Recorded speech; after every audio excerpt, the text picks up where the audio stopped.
waxa iyana qayb ka ah barnaamijka dadka Soomaalida ah ee degan dalkan Faransiiska iyo bal ra'yigooda ku aadan weerarkii ka dhacay wargeyska Charlie Hebdo maalintii daraadahay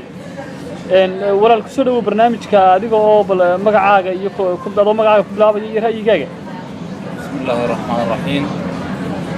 magacaygu waa Xamse Cabdi Ibraahim waxaan deganahay magaalada Qorshe waxaan runtii jeclahay inaan aragtidayda ku aadan weerarkii argagixiso ee lagu qaaday nimanka wariyaasha ee ka howlgeli jiray jaridda Charlie Hebdo inaan kelmad ka idhaahdo horta ugu horreyn waxaan jeclaan lahaa inaan mid dareensiiyo bulshada islaamka waddankan aynu ku noolahay waxa ay isla qaateen oo ay xeerkooda ka saareen in diimuhu ay isku mid yihiin oo ay diimuhu siman yihiin hadday tahay ta yuhuudda hadday tahay ta islaamka iyo hadday tahay ta kiristankaba marka keliya oo ka shaqaynayo uun qofka sharcigooda barta dabeetana sharcigooda ku dhaqma tusaale ahaan haddii aynu ka hadalno yuhuudda oo kale waxa ay ku leeyihiin dowladda awood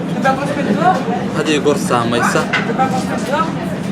waxay yuhuuddu ku leeyihiin awood haddii goor saamaysa ficilada ay waddamada reer galbeed ka fuliyaan dalkooda oo tusaale ahaan oo kale waa sababta marka ay duqaynayaan dalka Falastiin ay xoogga ku haystaan oo sababta la isku bartaago reer galbeedka oo dhan isku bartaagaan taas oo kale su'aasha suudiinta waxa weyn meena samayn karno dadka islaamka ah ama carabaha ama cid kale ha ahaadaane intay bartaan xeerka dalka yaala in ay uga faa'iideystaan waxyaalo badan taas runtii ma dhacdo dadka carabta ah ee dalkan degan had iyo goor ma bartaan sharciga dalka ma bartaan aqoon ma laha marka mashaakil sano kala hay dhaco ayuunbay maaragtay sameeyaan waxaan looga fadhiin marka anigu waxaan taageersanahay in sharciga dalka yaala aqoon lala yimaado meelaha waaweyn ee hadday tahay wasaaradaha waaweyn hadday tahay hay'adaha warbaahinta waaweyn in aqoon lagu qabsado marka aqoon la isku difaaco laakiin marnaba anigu xabad xal uma arko iyo dhiigga xal uma arko haween adduunka ma si kala looga nool yahay xabad iyo hadday noqoto awood la isku muquuniyo waxaan u malaynayaa dee maanta reer galbeed waqtigan aynu joogno iyo dadka aynu ka qabno cid ka xoog weyn ma jirto marka waxaan runtii ugu baaqi lahaa bulshada aaminsan ama dadka aaminsan dhiigoo la seedhiyaa oo xal yahay inaan dhiigo xal ahayn dhanka kale waxaan aad u cambaaraynayaa cid kasta oo isku dayda in ay rasuulkeennii subxaana Muxamed sallallahu alayhi wasallam ay u geystaan ama ay cambaarayaan ama ay faraxdayaan waayo rasuulku wala waqti hore cidina ma sawrin cid kama hayn marka aflagaada bareera saxaafaduna xor uma aha inay wax kasta oo khiyaalkooda inay soo bandhigaan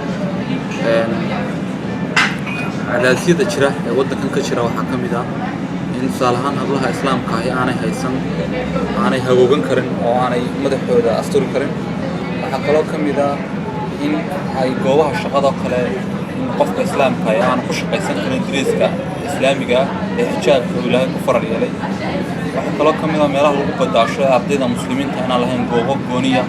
oo hablaha iyo inamada xiisada ay badaasho u leeyihiin meelo gaar ah wada galaan waxyaalahaas oo dhan waa waxyaalo u baahan in sharciga dalka la falgalo oo meelaha wax ka hanwe yihiin la bedelo mar walba waxaan dhiirigelinayaa inaan dhiigga iyo maaragtay xabaddu aanay ahayn kuwa wax bedela ee ay yihiin aqoonta iyo garashada fiilowga ay wax bedelaan waan ku mahadnaqayaa markale assalaamu calaykum waraxmatullaahi wabarakaatuh kaasi waxa uu ahaa Xamse Cabdi Ibraahim oo ra'yigiisa ku aadanaa dilalkii ka dhacay Paris daraad bal ka dhibanayay iyo sida uu arko aad iyo aad xabso ma haysan tahay sidoo kale